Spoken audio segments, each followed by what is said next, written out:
விபிக்சல்ஸ் பார்த்துட்டு இருக்கிற உங்கள் எல்லாத்துக்குமே ஒரு பெரிய ஹாய். இன்னைக்கு யாருக்கு மேட்ச்சு அப்படின்றது ஊர் உலகத்தில் இருக்கிற எல்லாத்துக்குமே தெரியும். 8 மணிக்கு தூங்கணும் கூட எந்திரிச்சு பார்த்து என்னடா இந்த மாதிரி ஒரு மேட்சா அப்படின்ற மாதிரி யோசிச்சிருப்பான். ஏன்னா அப்படி ஒரு மேட்ச்சு இன்றைக்கி ஆர்சிபிக்கும் எஸ்ஆர்ஹெச்சுக்கும் மேட்ச் நடந்துச்சு. எங்கே நடந்துச்சு அப்படின்னா சின்னசாமி ஸ்டேடியத்தில் நடந்துச்சு. என்னடா கோபி இன்றைக்காவது ஆர்சிபி ஜெயிச்சாங்களா, நான் மேட்ச்சே பார்க்கலையே அப்படின்னு யோசிச்சிங்கன்னா இன்றைக்கும் ஜெயிக்கல. பட் மேட்ச்சு அப்படின்னு பார்க்கும்போது இன்றைக்கி சூப்பராக இருந்துச்சு. எதனால் நான் சொல்கிறேன் அப்படின்னா, இன்றைக்கி சின்னசாமி கிரவுண்டில் மட்டும் 549 ரன் வந்திருக்கு. பவுலர்ஸுக்கு ஒரு மோசமான நாள். ஏன் அப்படி சொல்கிறேன் அப்படின்றதெல்லாம் பின்னாடி சொல்கிறதுக்கு முன்னாடி, இன்றைக்கி டாஸ் வின் பண்ணி ஃபாஃப் தான் சொன்னார், நாங்கள் வந்து பவுலிங் போட்டுக்கிறோம் அப்படின்னு சொன்னார். ஏன்னா அவங்க டீம் சேசிங்கில் பவுலிங் போட்டால் ஆப்போசிட் டீம் இருக்குது, அவங்க சேசிங் பண்ணும்போது பவுலிங் போட்டால் வேலைக்கு ஆகாது அப்படின்னு. பட் இன்ன நேரத்தில் அதை யோசிச்சான்னு தெரில. இன்றைக்கி ஃபஸ்ட் இன்னிங்ஸே அவங்க ஒழுங்காக போடல. இன்றைக்கி சேஞ்சஸ் எடுத்துகிட்டு வந்தாங்க. லாக்கி ஃபர்குசன் உள்ளே எடுத்துகிட்டு வந்தாங்க.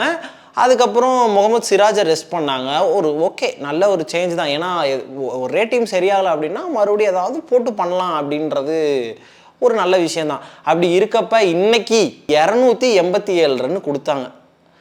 இது வந்து எப்படி சொல்கிறது அப்படின்னா, இப்போ தான் 2 ரெக்கார்டு இருந்துச்சு. அது இன்றைக்கே எஸ்ஆர்ஹெச்சே மறுபடியும் எடுத்துருக்குறாங்க. அப்படின்னா அவங்க பேட்டிங் பவர் ஹவுஸ் தான், பட் பவுலிங் ரொம்ப மோசமாக இருந்துச்சு. எதனால் சொல்கிறேன் அப்படின்னா, ஆர்சிபியோட பவுலர்ஸ், ஒரு பவுலர் மொத்தமாக இன்றைக்கி போட்ட எல்லாரும் பவுலர்ஸோட எக்கனமி சேர்த்துனா ஆர்சிபியோட பவுலிங் ஆவரேஜ் ஒன்றுக்கு இன்றைக்கி வந்து 15. ஓகேவா, 15 ஆவரேஜில் ஒரு ஓவர் போட்டிருக்காங்க. ஓகேவா, அப்படி இருக்கப்ப எப்படி ஒரு பவுலர் வந்து இந்த அளவுக்கு ரன் கன்சிடர் பண்ண முடியும் அப்படின்ற மாதிரி தோணுச்சு. ஆர்சிபியோட புவர் மேனேஜ்மெண்ட் திருப்பி இருக்கு.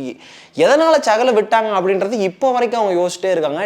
நீங்கள் நல்லா யோசிச்சு பார்த்தீங்கன்னா, போன வருஷம் ஒரு அசரங்கா இருந்தார், அதுக்கு முன்னாடி ஒரு சகல் இருந்தாங்க. அவங்க இருக்கிற வரைக்கும் இவ்வளோ ஸ்கோர்ஸ் போகலை. ஏன்னா நடுவில் வந்து மிடில் ஓவர்ஸில் நல்ல ஒரு ஸ்பின்னர்ஸ் உள்ள வந்து ஒரு டாமினேட் பண்ணாங்க. பட் இப்போ அந்த மாதிரி ஒரு ஸ்பின்னர்ஸ் அவங்க கையில் இல்லை. ஈவன் லெக் ஸ்பின் ஆப்ஷனே அவங்க போகவே இல்லை அப்படின்றத ரொம்ப ஷாக்கிங்காக இருக்குது. இதெல்லாம் தாண்டி அந்த பக்கம் டிராவிஸ் ஹெட் ஒரு சூப்பர் 100 இந்தியன் சாயிலில் அவரோட டாமினண்ட்டை திருப்பி காமிச்சிட்டே இருக்காரு. சரியான ஹிட்டிங். அபிஷேக் சர்மா மேலே வந்து பேசி அடிக்கிறாரு, ஸ்பின்னே அடிக்கிறாரு. டிராவிஸ் ஹெட் படுதோ இல்லையோ அடித்து ஃபுல் அண்ட் ஃபுல் மொமெண்டத்தை இந்த பக்கம் எடுத்துக்கிறாரு. இப்படிலாம் இருக்கப்ப இன்னைக்கு கிளவராக இன்னைக்கு ஹென்ரி கிளாஸ்னை நம்பர் 3ல் இறக்குனாரு. அந்த மூவ் அப்படின்றது செம்மையாக அவங்களுக்கு ஒர்க் அவுட் ஆகிருக்கு. ஏன்னா வந்த உடனே இன்னைக்கு டிராவிஸ் ஹெட் அடித்ததை விட ஹென்ரி கிளாஸன் எப்படி அடித்தாருன்னே தெரியாத மாதிரி அடித்தார். சூப்பரான ஒரு பவர் ஹிட்டிங் தாண்டி டைமுமே அவர்கிட்ட சூப்பராக இருந்துச்சு.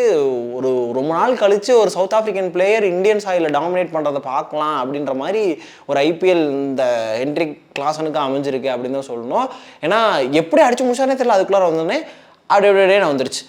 அதை தாண்டி இந்த வருஷம் எப்படி ரியான் பராக் வந்து நல்லா பண்ணுறாரோ, அதை வந்து ராஜஸ்தான் ராயல்ஸுக்கு நம்ம கிரெடிட்ஸ் கொடுக்கணுமோ அதே மாதிரி அப்துல் சமாதுக்கு கொடுக்கணும். ஏன்னா அப்துல் சமாதை கிட்டத்தட்ட நிறைய வாட்டி பேக் பண்ணியிருக்காங்க. கிட்டத்தட்ட எல்லா சீசன்லையுமே அவர் பேக் பண்ணி இன்றைக்கி அவரை வந்து ஒரு நல்ல ஒரு ஃபினிஷராக க்ரூம் பண்ணி வச்சுருக்காங்க. 350 ஸ்ட்ரைக் ரேட்டில் ஆடினார். ஸோ சன்ரைசர்ஸை பொறுத்த வரைக்கும் அவங்க சைடு எல்லாமே சூப்பராக போயிருக்கு அப்படின்னு தான் சொல்லணும். அதனால தான் அவங்களுக்கு வெல் ஒர்க் அவுட் ஆகிருக்கு. பட் சன்ரைசர்ஸ்க்கு நல்லா போயிருக்கு அப்படின்னு சொன்னால் நம்ம வாயிலேயே இன்னொன்று அவங்களுக்கு நல்லா போகலன்னு சொல்லணும் அப்படின்னா அவங்க பவுலிங். ஏன்னா ஆர்சிபிக்கு அப்புறம் ஒரு டீசெண்டான பவுலிங் இல்லாத ஒரு யூனிட் அப்படின்னா வந்து அது எஸ்ஆர்ஹெச் யூனிட் தான். இன்றைக்கி ஆப்வியஸாக ஜெயிச்சிட்டாங்க. இருந்தாலும் இந்த விஷயத்தில் அப்படி சொல்கிறேன்னா, கிட்டத்தட்ட ஆர்சிபியை 20 ரன்குள்ளே தான் வந்து ஜெயிச்சிருக்காங்க. ஓகேவா, கிட்டத்தட்ட ஸ்கோர் எல்லாத்தையுமே லீக் பண்ணிட்டாங்க. அவங்களும் ஒரு மோசமான பவுலிங் யூனிட் தான் வச்சுருக்காங்க.